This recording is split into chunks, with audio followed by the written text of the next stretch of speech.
What's going on, guys? In this video, should you be changing training programs often? A lot of people change their program every 4 weeks, 6 weeks, 12 weeks, thinking that that's what they should do to shock their body, to keep their body progressing. Is it the right thing to do? Let's start from the beginning, all right? So should you be changing a training program? Well, no. Why? Because your body needs time to adapt to a certain program, and then when you're at ease and comfortable with exercises, that's when you'll be progressing. Let's say I keep changing training plans every 4 weeks and I go from a back squat to a front squat. It takes me time to adapt to the movement so I can progressively overload on it. All right, you gotta get in that groove, that flow state before changing things. A lot of people change too fast and then they can't progress, and that might be the reason why they're plateauing, because you're starting to progress, boom, you change it because you think that you have to be changing it, but no. All right, stick with the exercises that work for you. Do you think Ronnie Coleman was changing his chest training plan every 4 or 5 weeks? Not really. All right, stick with the exercises that work for you, and then what you can do is change the order, change the intensity, change the rep range. That can be something you can play with. All right, but in terms of going from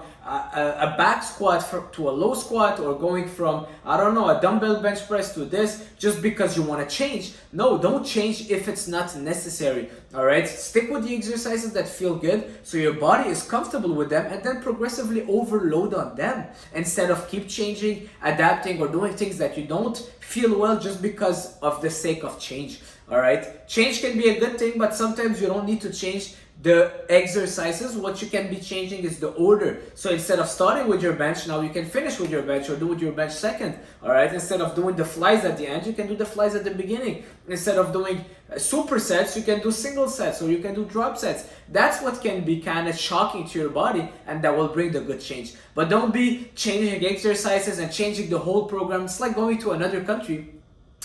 I moved out, let's say I'm moving, I'm in Canada, I move out and I go live in the States. I need time to start to adapt to the States, to the people, to environment, and then I start feeling good. Oh, okay, now let's go to Europe. Well, another shock, so it's gonna get me back down. All right, so stay in that groove, stay in the exercises that you like, follow a plan that you don't necessarily need to keep changing.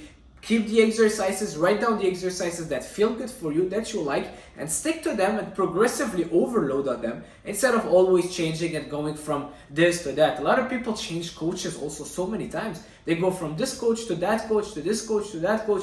They change techniques. Keto. No, I'm gonna do Mike Mentzer training plan, Arnold plan. They do it for 4 to 5 weeks and then they switch. Oh, it's not working. I gotta do this. Well, things work. You just gotta stick to them, all right? And it doesn't mean you stick to them for 4 weeks. You gotta stick to them for a long time, all right? And that's where you will progressively overload on them. Be comfortable and start progressing on those exercises and getting better and seeing gains, all right? Stop changing plans every 2 to 3 weeks. Doesn't work that way. That's not how you shock your body, all right? So change the exercises, change the intensity, but the exercises, you don't need to keep changing that. See you soon.